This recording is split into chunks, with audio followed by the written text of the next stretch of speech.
मेरे प्यारे छात्रों, अब आपके सामने तो सिर्फ 6 दिन बचे हैं बीपीएससी प्रीलिम्स के लिए।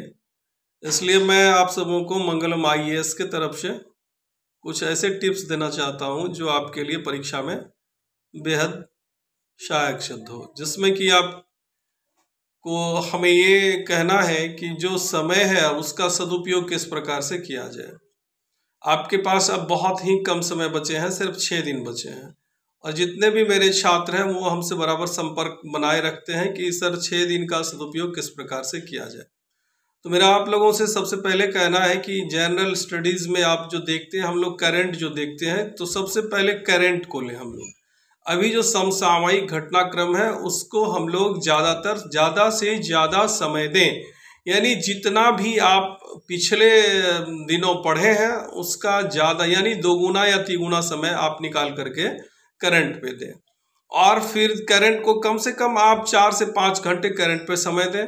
उसके बाद जो समय बचता है उसके लिए आप जनरल साइंस को लें, जिसमें कि आप बायोलॉजी और फिजिक्स केमिस्ट्री को देखते चलें, जिसमें बायोलॉजी में भी आपको एनाटॉमी पे ज़्यादा ध्यान देना है, डाइजेस्टिव सिस्टम पढ़ना है और ब्लड से रिलेटेड चीज़ पढ़ना है, जैसे ब्लड ग्रुप हुए या ब्लड से संबंधित जितनी भी बातें आती है, फॉर्मेशन ऑफ ब्लड का कहाँ उपयोग होता है, यानी क्या रक्त से संबंधित सारी बातों को एनाटॉमी में खास करके पढ़ें और डिजीज से संबंधित बातों को ध्यान में रखना है। उसके बाद अगर हम फिजिक्स की बात करते हैं तो आपको यूनिट एंड डायमेंशंस या डायमेंशंस निकालने के लिए आप 1-2 रोज निश्चित रूप से अभ्यास कर लें, एक आध 15-20 मिनट समय निकाल करके उसका अभ्यास कर लें। फिर हम लोग देखते हैं उसमें मोशन देखते हैं, ग्रेविटेशनल कांस्टेंट देखते हैं, खास करके कुछ ऐसे फिजिक्स में कुछ चैप्टर्स को देखना है हमें जो कि हमारे लिए लाभदायक सिद्ध होगी। और केमिस्ट्री में हमें अब जो देखना है वो देखना है क्या, जो कि कैसे किसका निर्माण किस प्रकार से होता है। जैसे हम लोग देखते हैं फिटकरी, सिंदूर, ऐसे ऐसे कुछ ऐसे प्रश्न आते रहते हैं जो लाफिंग गैस, ये सब चीज़ ऐसी होते हैं जो बराबर अक्सर परीक्षा में पूछे जाते हैं। तो जो प्रश्न पिछले दफा पूछ चुका है उसको छोड़ करके हम लोग इन सारे प्रश्नों को देख लें एक बार सरसरी निगाहों से।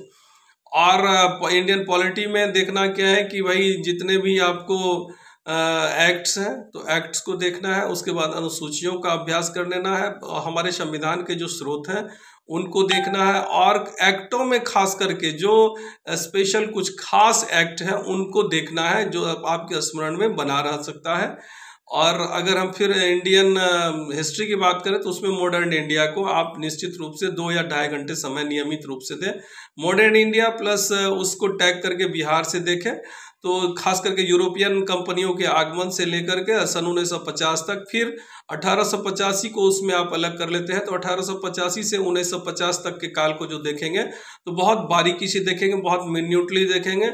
और अगर हम इसी को मॉडर्न इंडिया के खंड क्रम को देखते जाएं तो 1919 से 1947 हमारे महात्मा गांधी का आगमन का काल होता है। इसको तो निश्चित रूप से देखना ही देखना है फ्रीडम मूवमेंट के अंतर्गत।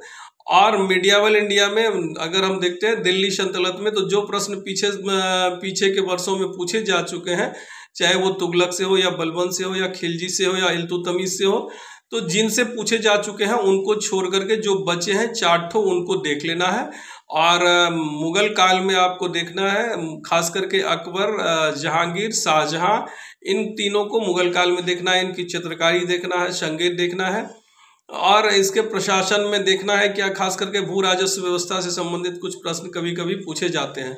एंशिएंट इंडिया में आपको हड़प्पा कल्चर से देखना है कि भवनों के निर्माण से संबंधित कुछ बातों को ध्यान में रखना है, कहाँ से कौन चीज प्राप्त हुए हैं इसको देखना है, सरसरी निगाह से अब देख करके निकलते जाना है। और फिर हमको क्या देखना है, जैन और बुद्ध को देखना है, उसको तो निश्चित रूप से आप जैन और बुद्ध को देखेंगे।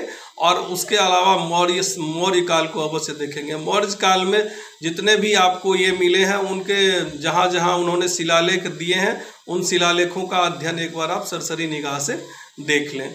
और खास करके प्रतियोगिता दर्पण का जो स्पेशल अतिरिक्तांक करके इकोनॉमी का आता है तो इकोनॉमी में उसको देखें। और सबसे बड़ी बात जो है, आप करंट के अंतर्गत जो देखेंगे अभी, तो जितने भी ग्रैंड स्लैम हुए हैं उनको देख लेना है। और जो हाल ही में जो जो खेल प्रतियोगिताएं हुई हैं उनको देखना है, अवार्ड्स देखने हैं, बुक एंड ऑथर्स में जो नए आए हैं उनको देखना है, दिवसों को देखना है, और हमारे राज्य एवं राज्यपाल में कहाँ कौन किसका चेंजिंग हुआ है, कहाँ कौन से पद पे कौन आए हैं, नई नियुक्तियों को देखना है। इन सब को देखते हुए अभी वर्तमान में कम से कम आपको कम खाना है, ज़्यादा समय देना है पढ़ाई पर। तो 14 से 15 घंटा आप अपना एक नियमित अध्ययन कीजिए, और उसमें से 5 घंटा, अगर आप 15 घंटा पढ़ते हैं तो 5 घंटा करंट के लिए दीजिए और 10 घंटा इन जनरल स्टडी के लिए दीजिए। बहुत बहुत धन्यवाद। मेरा आप लोगों के साथ प्यार बना रहेगा, हमेशा मेरा सुझाव आपके लिए सदैव काम आवे, मैं यही ईश्वर से कामना भी करता हूँ। धन्यवाद।